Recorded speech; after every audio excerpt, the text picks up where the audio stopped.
X-Men. Get it!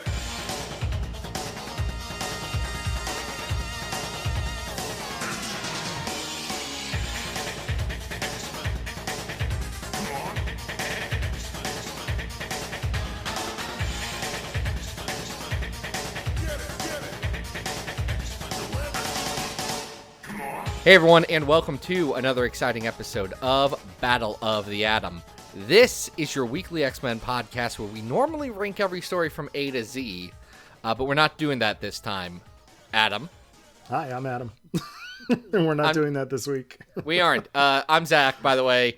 And with us this week is one of our favorite writers on the ongoing X-Men, Dawn of X, New World Order, everything going on, a kind of event thing. You may know her from such books as Strike Force, as Death's Head, Excalibur, and the upcoming Ten of Swords. It's Tini Howard. Tini, how are you today? Wow, I'm very excited today because we are on Ten of Swords Eve.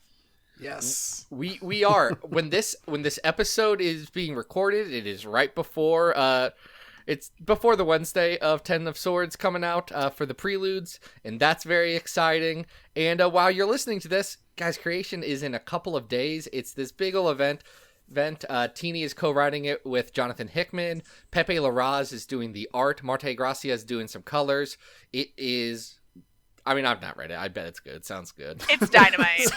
It's really, really good, honestly. Like, I know I say honestly, and it's like, well, why wouldn't you be honest? But, you know, I know that you guys and comic fans as a whole hear a lot of this stuff from us, hear a lot of this. It's going to be awesome. It's going to be great. It's going to be epic. But, like, oh, man, like, we've been just doing, you know, so much. This past month has been so much sword work for me.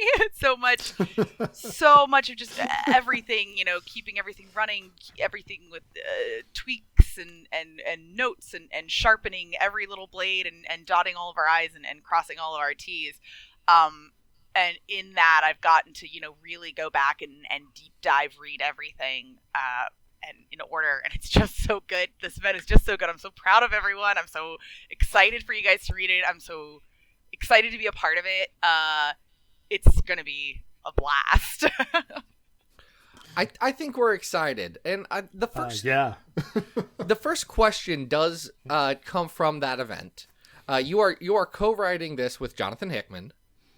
I am. Do you think he was intimidated when he found out he had to co-write this with you? Well, do you think he was shaking in his boots? He did a little crying, but I went and, you know, I put my arm around him and I was like, little buddy, buck up. You, I think, know how to write a comic, and I think they're gonna love you.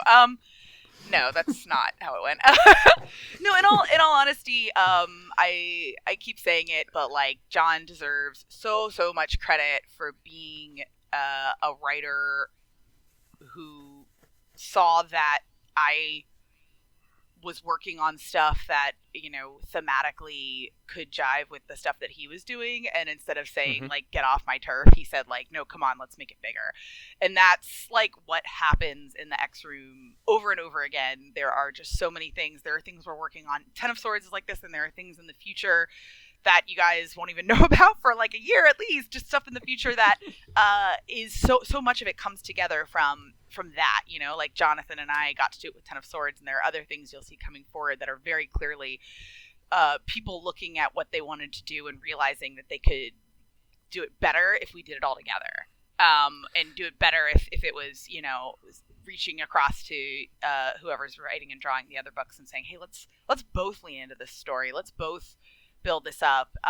It's so cool that we work that way, and Jonathan deserves so much credit for that, because, you know, we've all really started to work that way together, but there are a lot of writers, especially a lot of writers with Jonathan's career behind them, who would totally not be as receptive to the sandbox approach as he is.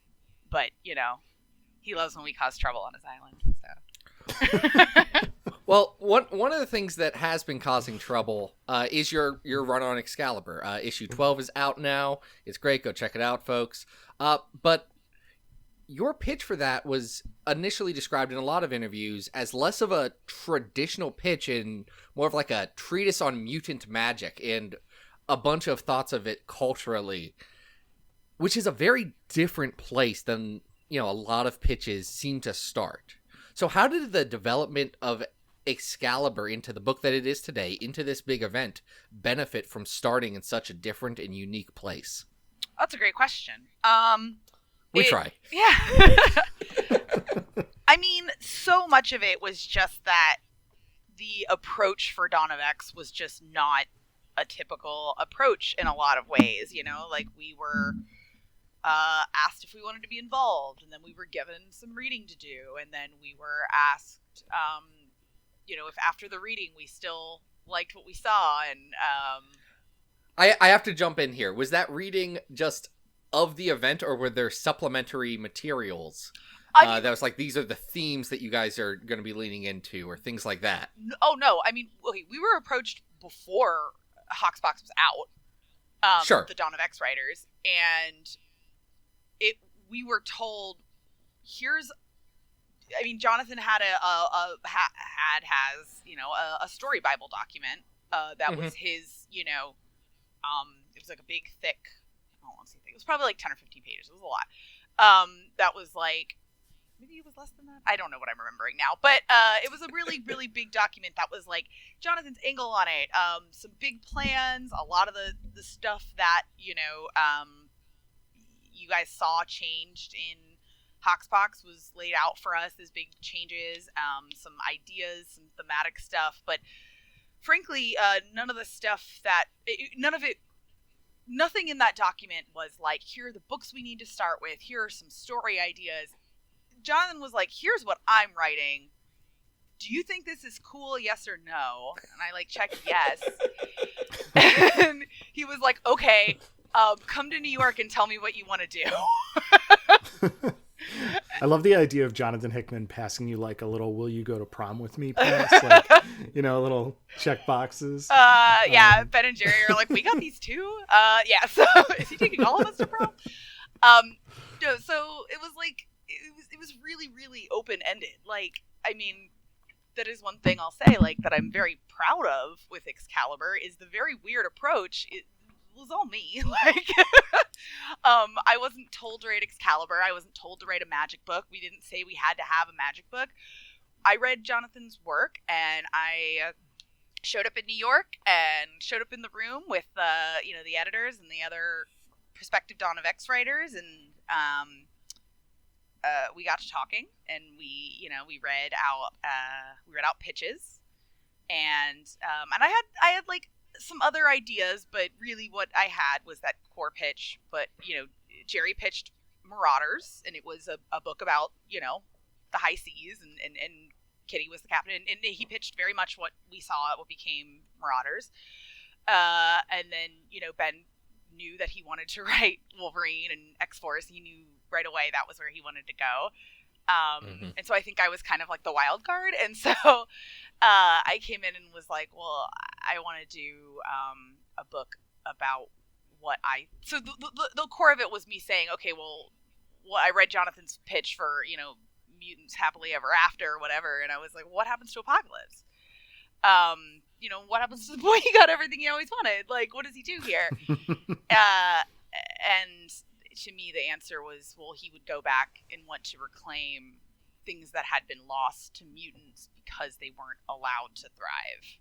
And I love the very ethically complex field that is anthropology, because I just love the study of cultures, and to me, that's really what broke the idea that I wanted to do this magic book about magic, was that I was like, well, culturally, this is a thing that mutants never got to develop. They never got to have mutant mythology and mutant magic, and really anthropologically, when we talk about magic, we talk about it as this nebulous thing that does a lot of things, right? Like Apocalypse talks about it in that speech in the beginning of Excalibur 1, where he says, you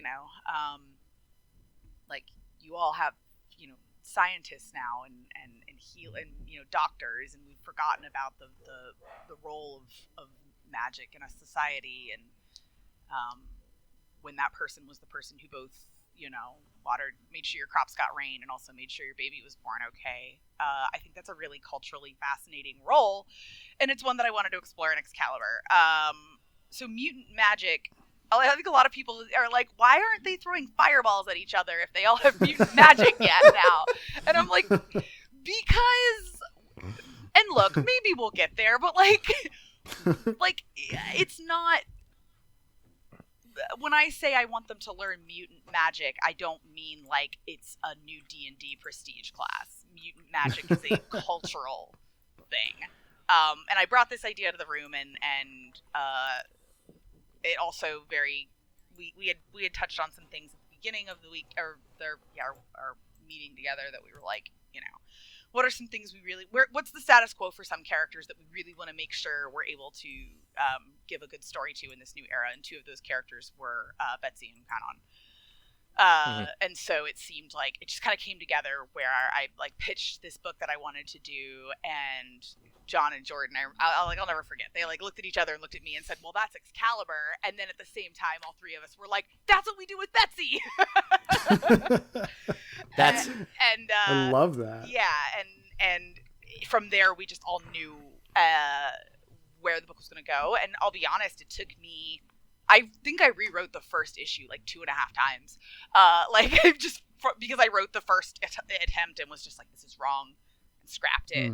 Like before anyone drew it or anything. I was just like, but I love that. I love that. I didn't scrap it because someone told me it sucked. I scrapped it because I work with people who are really, really great at helping me identify and reach for the best version of what I want to do.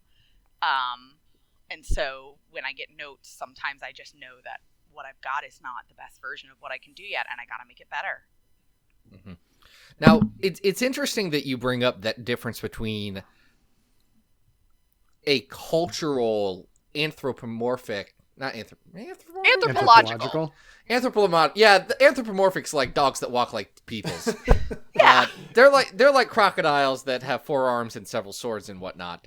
That's an anthropomorphic. But no, it's interesting you bring that up, because spoilers, people, if you haven't read last week's X books, I said I was going to say this at the beginning, and I didn't, so I'm saying it now. We're going to get into some deets. You'll hear it in Tini's voice. Tini is going to spoil some of Excalibur 12 for you, so if you haven't read Excalibur 12 yet, I'm not mad at you, but I don't want you to listen to what I'm about to say if you don't want to be spoiled. Okay, let's go. We're also going to touch on X-Men 12, but just as a comparison point. Okay. We can talk about X-Men 12 too. So what I found interesting while I was reading those are the first 2 parts, the prelude to Ten of Swords. They both take different approaches to magic. Yours and Excalibur is very much what you were just talking about magic culturally, a bit more of like a grounded occult approach, where Jonathan Hickman's book in X-Men 12 is taking a bit more of the, by the way, there's this very cool D&D ass world where Apocalypse's wife is. Mm-hmm. How did you marry those 2 styles? One that's, more historic and, cultural magic versus, but also these people will throw fireballs. Yeah. So a lot of that will be answered for you when you learn more about locations involved, like where this place is that she's from and all that. And you'll learn a lot more about that in creation. That's not a spoiler. I just want you to be excited. I am. You'll we're start. pumped. Yeah, you'll start learning more about that in creation. There's in those issues you guys have just read, in both those 12s, there is still a lot of mystery. But absolutely. Apocalypse and Richter have succeeded in opening a massive, massive gate. They made a bone gate out of crystals and externals.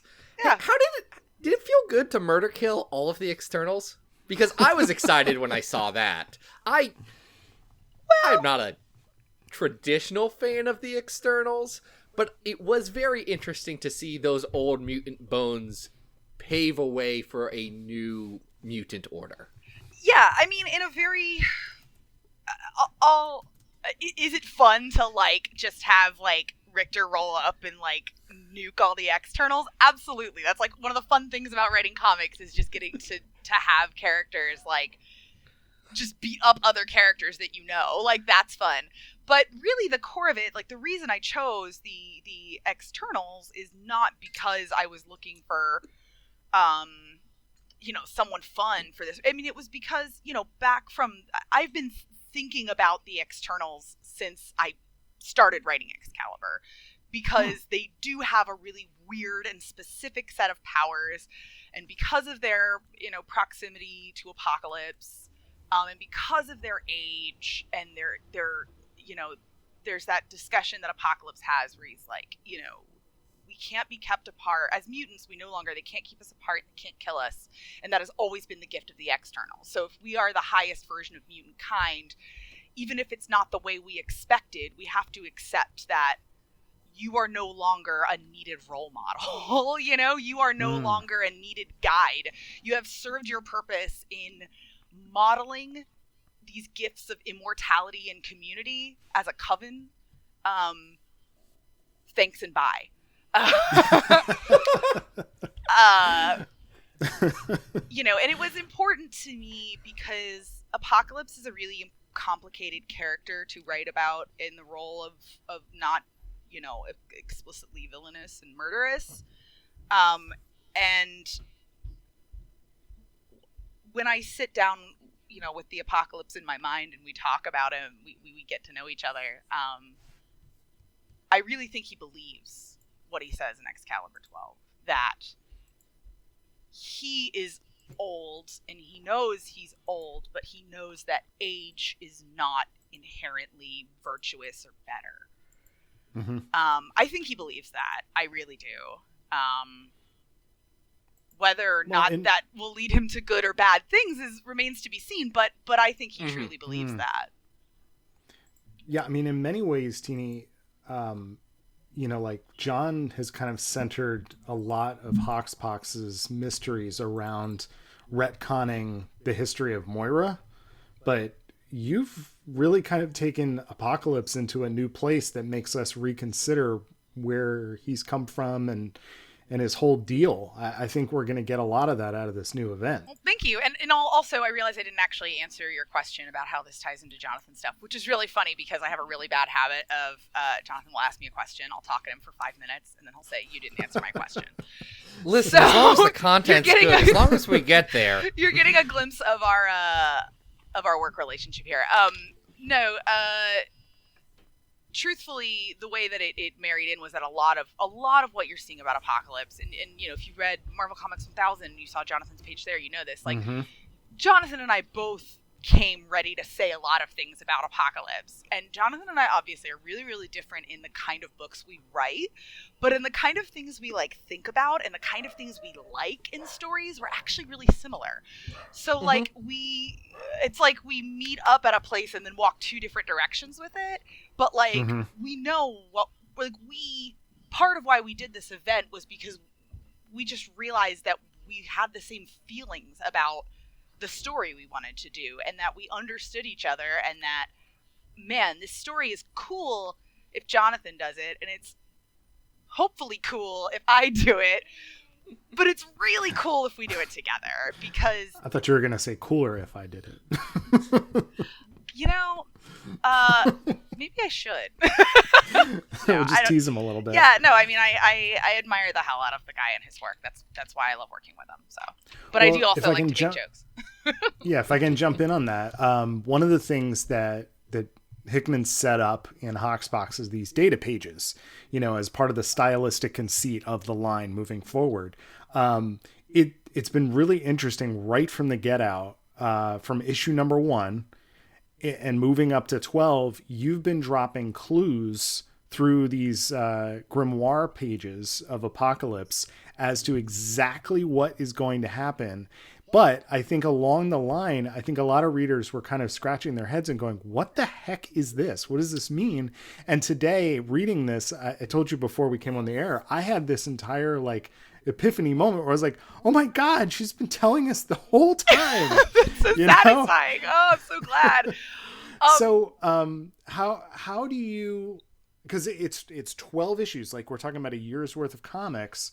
Not even mentioning the unfortunateness that's around us. Sure. Sure. Delaying With comics. delays in publishing. But like, what went into structuring that timeline of how you were dropping these little hints to pay off in this issue? Sure. Well, also, okay, so also if you've read Excalibur 12 today, then you also noticed that some characters that everyone seemed to think I forgot about showed up. The Captain's Britain from Excalibur 10.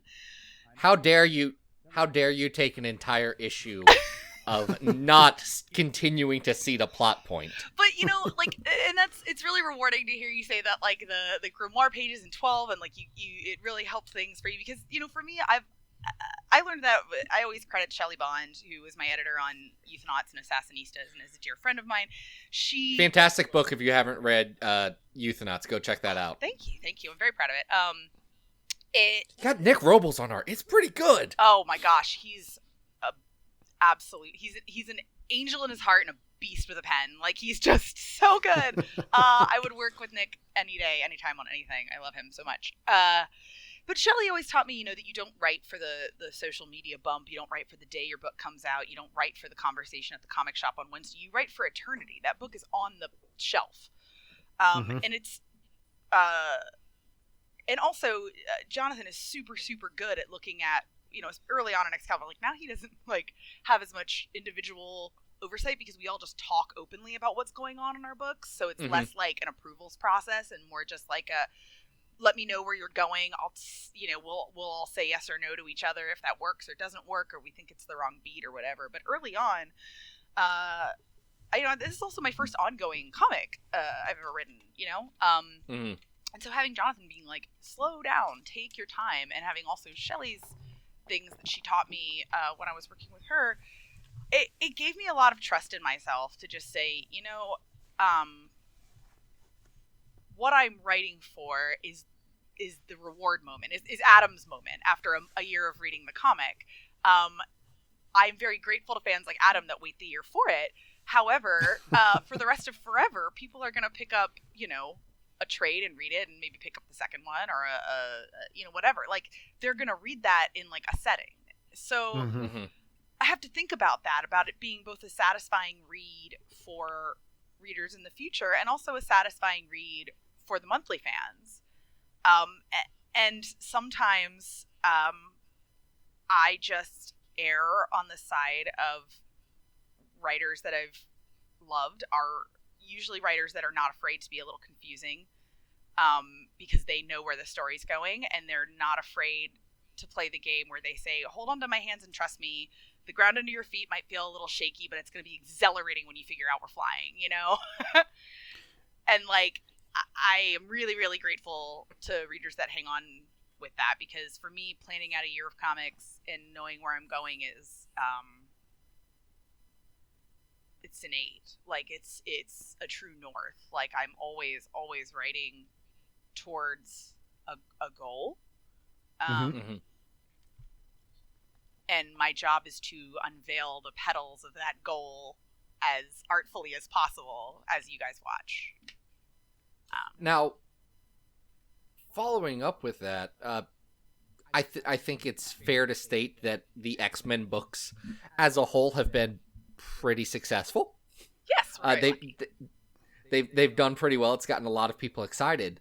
Has that success changed your planning on this, knowing that, hey, you have some runway here. You've got a little bit of track that you can go forward and tell a longer form story than you could in, like, say, a 5-issue book that, hey, maybe if this sells like gangbusters, we give you another arc. I mean, yeah, but also at the same time, like, in the planning and the building of Ten of Swords, so much about everything changes so much in the outcome that, as a result, it just feels like at the end of the event, it just feels like everything is really, like, blown wide open in a lot of ways. And, it's exciting to say, to get to what looks like, okay, is we're going towards this big event. Do we have to do this and then turn, this is our big event and then we turn around and we head back home. We can just keep going. you know, and it's super exciting because it makes us as writers really confident and really brave, and we're really, really supported. You know, if people pitch a crazy idea in the room and it sounds like a crazy game-breaking thing and we're all like, you know, wild about it, then it's like, well, we talk it out. Like, we respect as writers each other's passion and you know, urge to tell a story. If someone says, hey, I really want to do this story, we say, okay, let's figure out a way to do it that's, you know, that's good and that makes everyone happy. But like, there aren't a lot of no's in the X room. There's a lot of notes sometimes, but there aren't a lot of no's. I actually wanted to ask you about that, Tini, because you guys just this past Monday before we're recording, our buddy Chris Hassan over at AIPT did an X-Men Monday with a bunch of the X writers, and you really do get the impression that it is much more of like a writer's room, as opposed to, hey, everybody's just sort of like periodically checking in with each other. Like, you guys seem very, very connected to the point where at some point, I think during that series of questions, it did seem like you guys had made some very big structural changes to Ten of Swords based on the publishing schedule and the scope of the story. I'm just kind of curious, like, you're saying that people don't say no a lot. What is the atmosphere like as part of this collaborative process for you guys? And how do you get to a point where you say this crossover event that was going to be what, like, you know, I don't know, 12 issues is now going to be 22 issues or something like that? Sure. I mean, yeah, I mean, like Jonathan said a little about in the AIPT thing, where he talked about how part of it was a result of, you know, the X line suddenly with pandemic changes being, you know, more of the line, just percentage wise, because of the way things shook out. And so when we chose to do this, it was because, you know, one, there was a lot of stuff we all wanted to fit into this event. We all had a lot of ideas, and it had so much potential that it felt like, oh, good. Like, there are things that are some of my favorite moments in the whole event that I was really, when the event was smaller, I was pretty sure we're going to end up, you know, either just passed over or on the cutting room floor. And now they're central parts of the event. And it feels so good because it wasn't like, hey, guys, come up with more stuff because we have to. It was like, hey, guys, we're a bigger part of the line than we expected. So there's a lot of pressure on us to do our best work. But if we think we can do it, like, it was kind of like, you know, you want to make your best cupcakes, right? And you made enough batter for 22 cupcakes, but then like the pan they give you only has like 16 cupcake holes, so some of them end up like you end up with extra batter, or you end up with cupcakes that are over full, or, you know, and instead it was like, okay, we can have 22 cupcakes, but we need to make enough batter for 22 kick-ass cupcakes. And we all had more than enough ingredients, so it just worked. If I could stay with your cupcake analogy for a second, yeah, let's like, do it. And you're talking about exchanging notes with the other people here who are incredibly talented, just like as you are.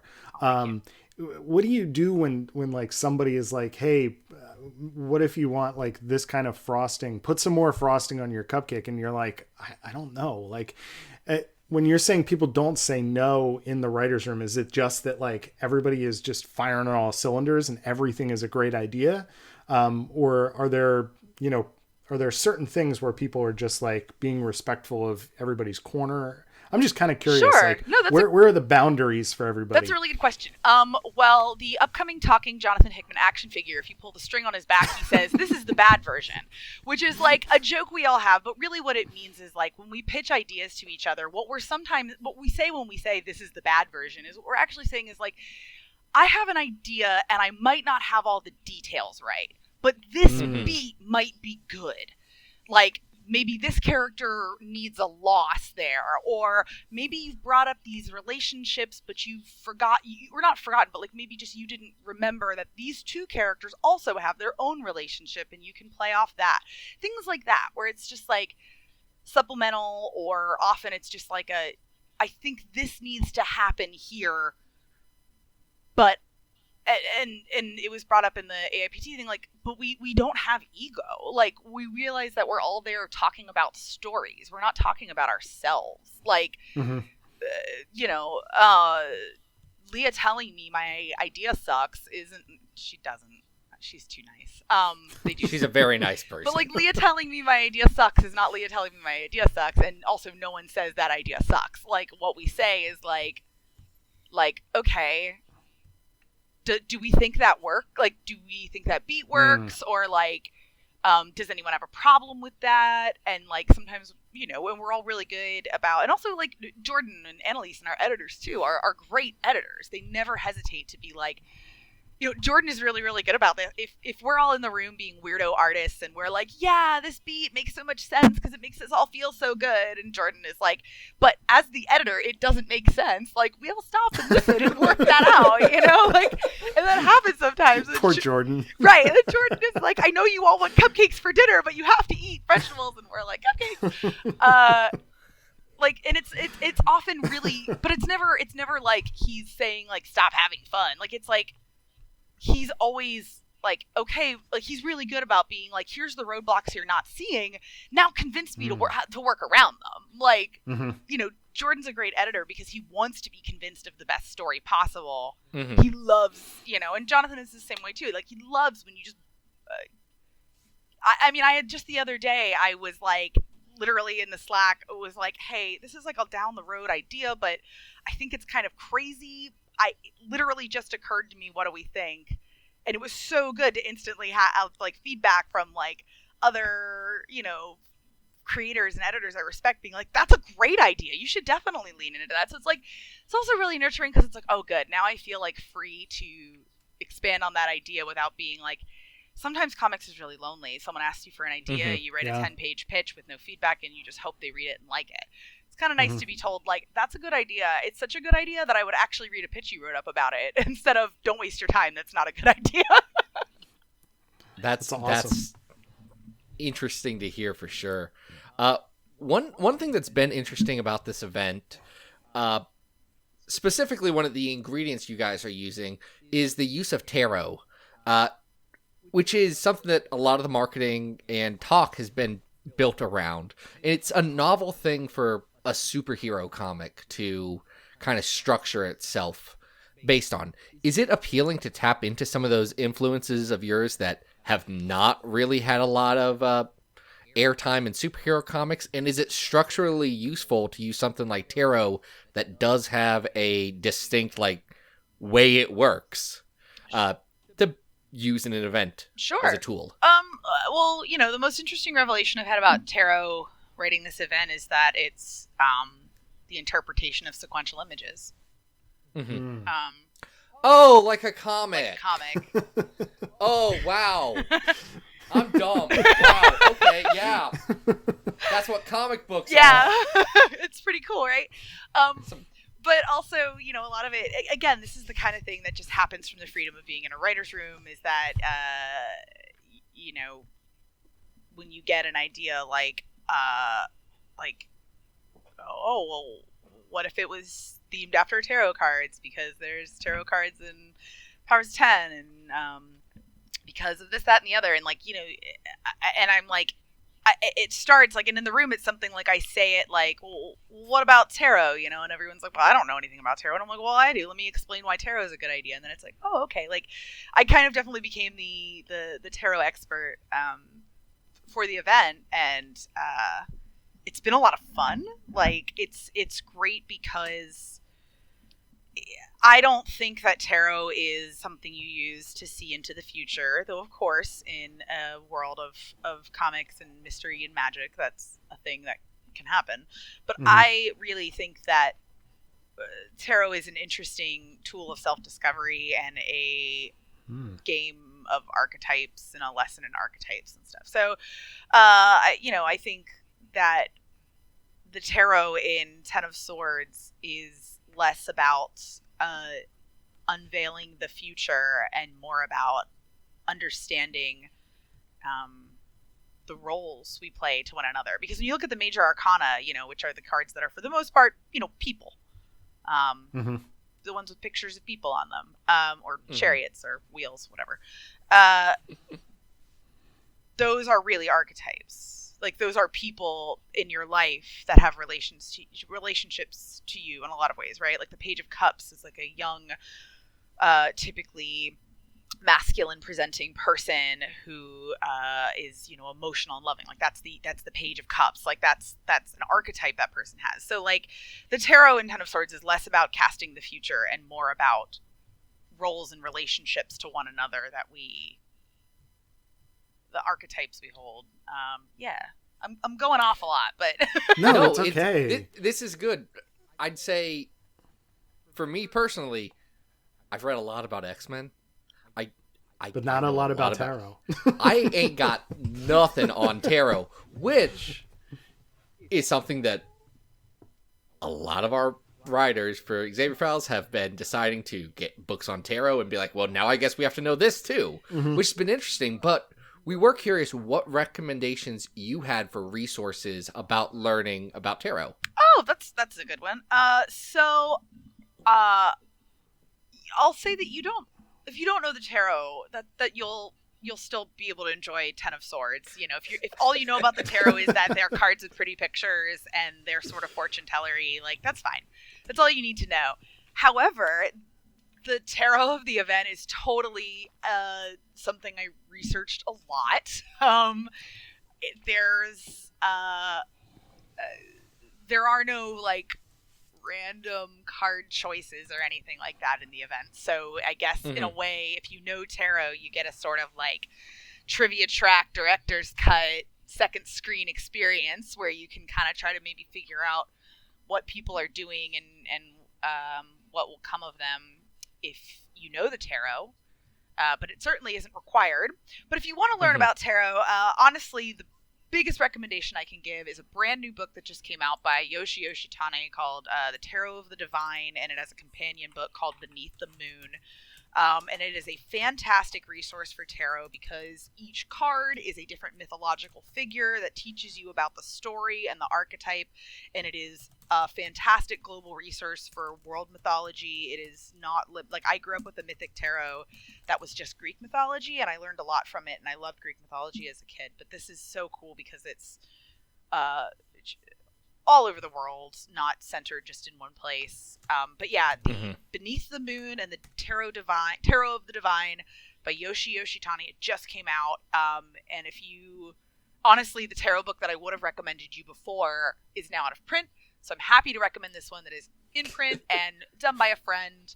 But there are some great websites, like there's Biddy Tarot, Biddy tarot.com. Biddy Tarot is really good if you just need to it's got a big friendly search bar at the top, and you can just type whatever card you're curious about in it, and it's a good one too. If you're a website person, Biddy Tarot, it's free, easy. They don't pay me; I just use them a lot. But if you're looking for, they should good deep dive with beautiful art, with a deck and a book and everything you'd want to know, Beneath the Moon, Tarot of the Divine. Sorry, I have to get this in because the people who have been recommending it to me that I have not bought or read would yell if I didn't. Rachel Pollack's Tarot Wisdom. I didn't know Rachel Pollack did a tarot book. Yeah, Rachel Pollack from Doom Yes, Patrol. that Rachel Pollack did a tarot book? Yeah, it's beloved by nearly 500,000 tarot enthusiasts. Well, is what it says on the Google. Literally purchasing that while we're talking. Okay, anyway. I'm glad you jumped in there, I have Zach. heard very good things about it. I've not read it, but it's Rachel Pollack who out Grant Morrison to Grant Morrison on Doom Patrol. Yeah. So, probably pretty decent there. You have some amazing artists on this crossover event, and we are on the I guess eve of some new Pepe Larraz and Marte Gracia coming out to the public. Like, what is that like when your storytelling gets brought back to you with these visual masters doing their amazing stuff with your ideas? So I'd never worked with Pepe before. Mm-hmm. I had met him and like chatted with him. We sat next to each other at like, I think it was like 2 C2E2s ago when like Hoxpox It absolutely dropped. was. Yeah, I was like next Mm-hmm. to him. It's how I figured out you were on the books, because you were between him and Jonathan Hickman. Yeah, And I was it just like plopped me there. Oh, that's a thing. Wonder who's gonna be writing the new X-Men books. And meanwhile, I'm just like hanging out with Jonathan Pepe. So I was really, really like nervous but excited because like I really like Pepe as a person, but I'd never like written pages for him before. And the one thing that Jonathan told me about working with Pepe before I did, which absolutely turned out to be 100% true, is you gotta not over direct him because you can't come up with anything better than he's gonna draw. And I was like, okay, and he's absolutely right. Like, and Pepe really likes like inspiration and art and influence. Like he's really good about like gathering like inspo, and like that's part of why his art's so good, because he just like it allows himself to be inspired by so many things and then like spits them his own art out, and it's just like nothing else. And so I like sent him a lot of weird reference, and when you see some of the work he's done, especially in Stasis, That's the one with the large crocodile boy on it. yeah, when you guys get to Stasis, I mean, that's some of my favorite work I've ever seen from Pepe. But of course, I also have seen Destruction pages that are blowing my mind. So I don't know. The point is, you can't overdirect Pepe. He's too good. He can't be stopped. Yeah, and John's absolutely right. All I gotta do is be like, here are my inspirations. Here's what I'm thinking of. But I can't tell. Like, I can't be like, it needs to be this and this tall and this character needs to be there on the right side of the room. There need to be chairs. I can't do that with Pepe. I have to say, here's what the room feels like. Here's what's going on in it. And if you want, this is what I was thinking of when I wrote these lines. And like, he's a storyteller. He gets into the story and is like, this is how it needs to look. He's a director as an artist, you know? He's so good. Well, isn't the original like description of Pog or Pog just a monster, right? And like throwing it to him and being like, do your thing. I mean, yeah, there are there's a lot to learn and love about Pog. Listen, I may have commissioned some art of Pog. The first message I got back from the artist, who's the fantastic Kyle Starks, go check him out. If you've not read literally anything he's written, it's Old Head, incredible. Sex Castle, any of his Rick and Morty stuff, Rock Candy Mountain. I'm going to say Sex Rock Castle Candy Mountain again. made me cry on an airplane. It's very good. Sex Castle made me cry on an airplane. Kyle's a dear friend. I cry a lot on airplanes. It was only the one time. Listen, Adam, I'm going to confess No something judgment. to you. No. Here's the thing. I'm very tired when I come home from conventions, and I have made it literally, it's practically self-care at this point. We're at the con, I buy myself a new book I really want to read, and I read it on the airplane on the way home. And for some reason, it always ends up being a book that makes me cry. Every time, even if I've read it before. I remember buying the hardcover of High Crimes and being like, I love this book, I'm going to reread it on the plane home. And I was like crying. I was like, I don't think this book made me cry the first time. It's a good combo. Something about being tired and like alone and like an airplane and like reading something emotional that makes you feel connected to humanity. I always have a good cry reading a comic on the airplane on the way home from a con. Hand to God, it's therapeutic. I love it. As opposed to Mr. Hickman, who's getting airport massages. Adam, that was a lie. He's a storyteller, and he was telling a story on that one. We were so tired coming back from that con and then retreat right after, and the state of the world was in such like madness that I wasn't there. But like Jonathan might have been crying during his massage. We were all really tired. I believe it word for word. Well, before we cry from all of the Twitter questions that we have. Oh yeah, I'll be quicker with those, I promise. Oh, don't worry. I picked the ones that are quick. I've done this one before. We have one quick question for you. It can just be a one-word answer.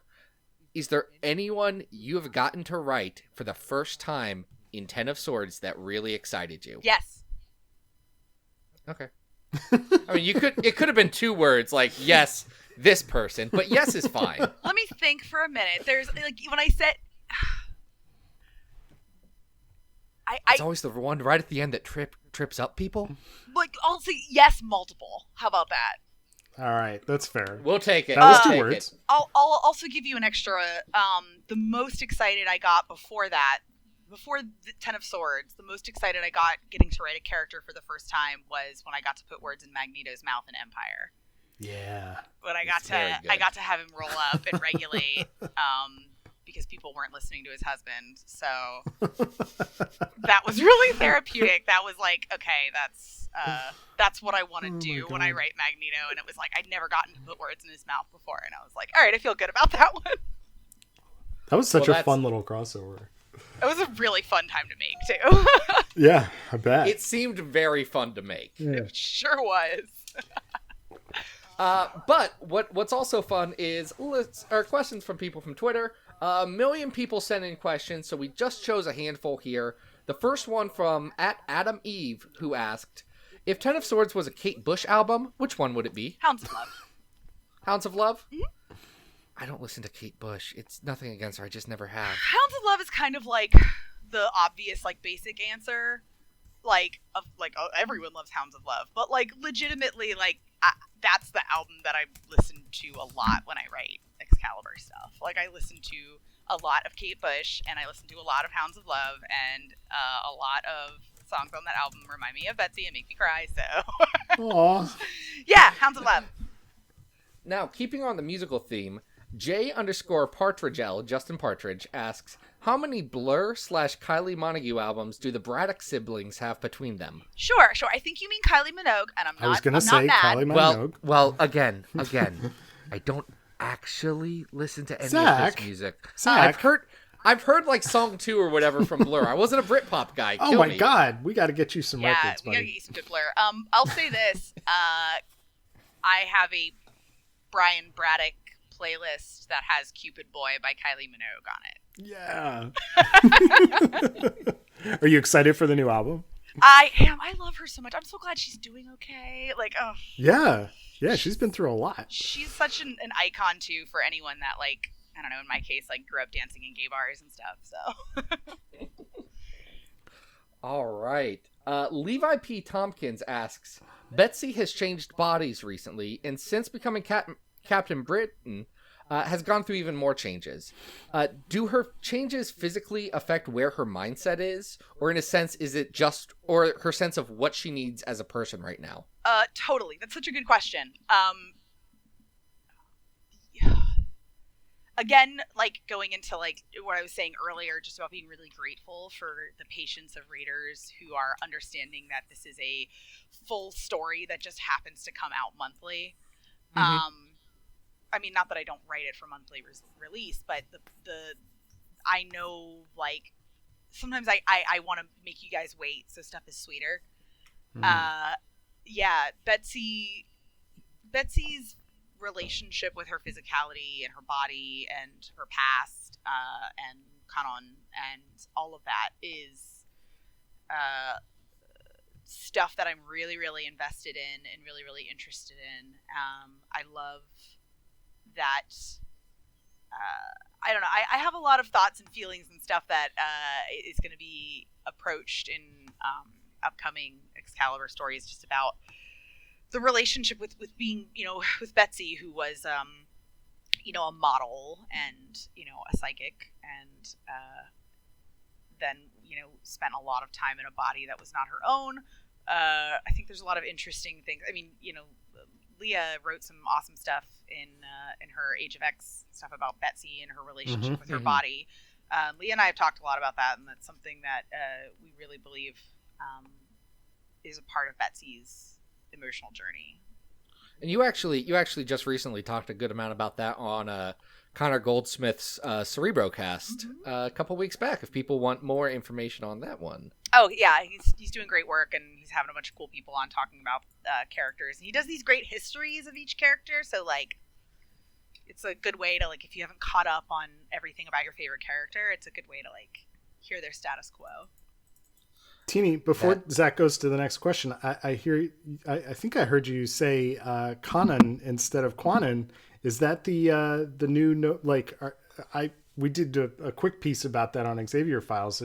Is that the X Office is now saying Kanon instead of Quanon? I actually haven't brought it up with the rest of the office. I should. I love it. I have. Yeah, I haven't. It's just when I was talking to Connor, he said that he had spoken to some people who were like, it's based on Kanyin, the Buddhist goddess of mercy, and the that Quanon is like an anglicized version, but that the W is actually not pronounced and that it should be pronounced Kanon. But if somebody knows that that's wrong and they want to correct me, that's awesome. I would love to know more. But no, you're correct. It's just interesting because Fabian Nicieza says he's cool with it whichever way. Like he didn't have a preference, but I'm just interested to see if that's part of the lexicon now. I mean, yeah, it's the way I say it now because I've nice. Been corrected to that's how it should sound, so that's how I pronounce it. Love it. Yeah. Love it. All right. Speaking of names, Marvordian X asks, at what point was the decision made to change the artist formerly known as Apocalypse's name, and how did you end up with ... line A with a dot on it, line ... dot? I looked at Jonathan and I said, I have a weird idea.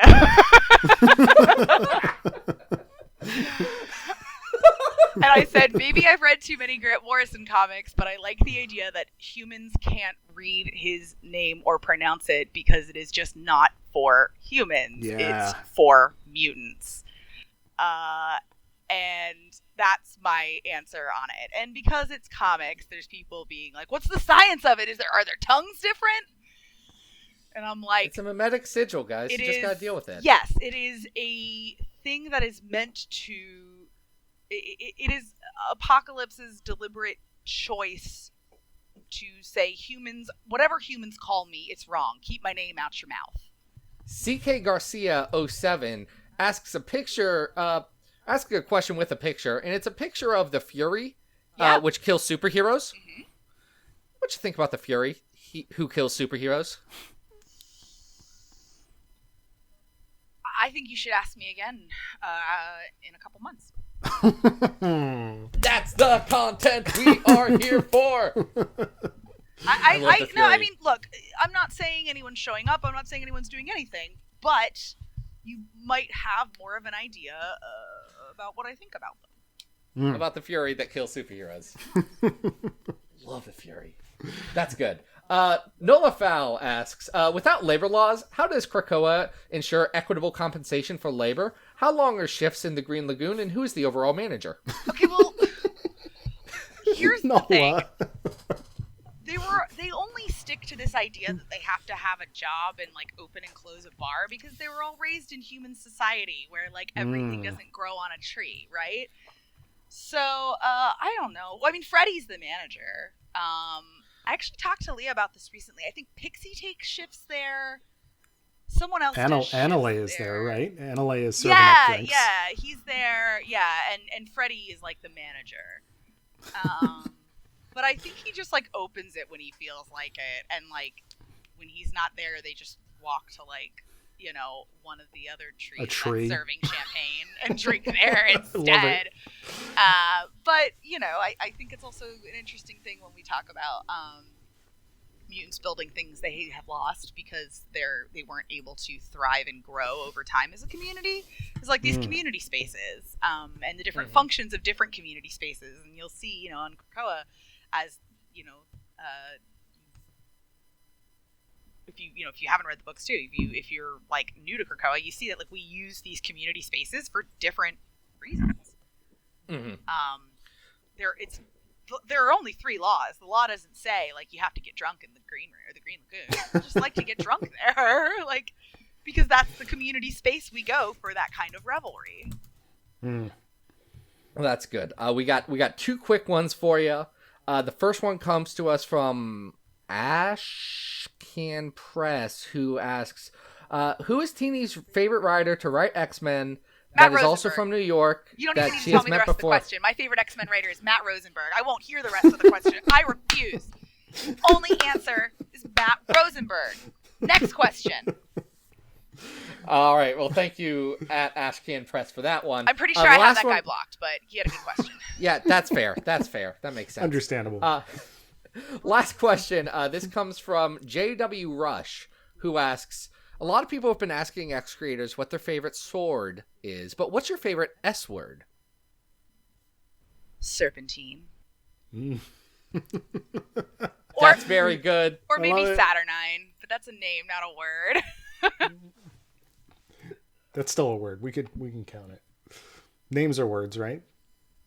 Sure. Sometimes. Let's go with that. Unless you can't pronounce them because they're in Krakoan. That's right. Oh, The answer to how we settled on the sigil was I have no skill with graphic design and Jonathan does, so I asked him to make me a sigil. that's so cool. Are you telling me that graphic design is Jonathan Hickman's passion? He's sure better. I literally had to show him an edit to something the other day, and it was pathetic. I had to screenshot his page and draw on it with my finger on my phone. God. I am an absolute Luddite when it comes to design in every way that he's very good at it. He loves him some circles and some white space. Oh. It's very good. Please enjoy Ten of Swords.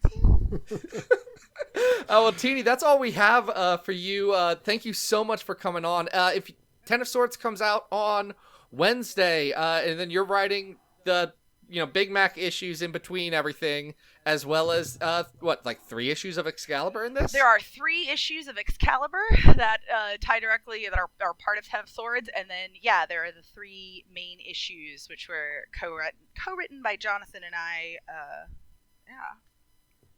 That is great. If you want to be found online, where can people do that? At Tini Howard. I'm on Twitter and Instagram. I'm not super chatty, but I post about books and stuff. Tini Howard, like the duck. Mm-hmm. That's awesome.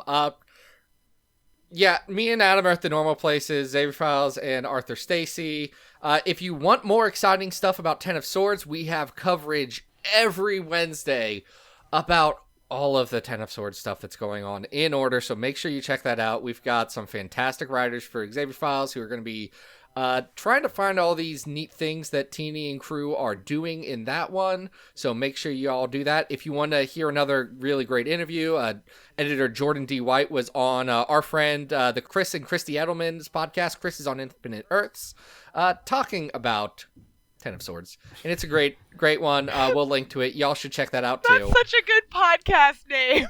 It's legitimately Check the it out, best Tina. podcast name. Most underrated. They're so amazing. Check it out. I'll have to go listen. It's very good. But that's all we've got. Next week we're going to talk about some weird ass Gambit stories, guys.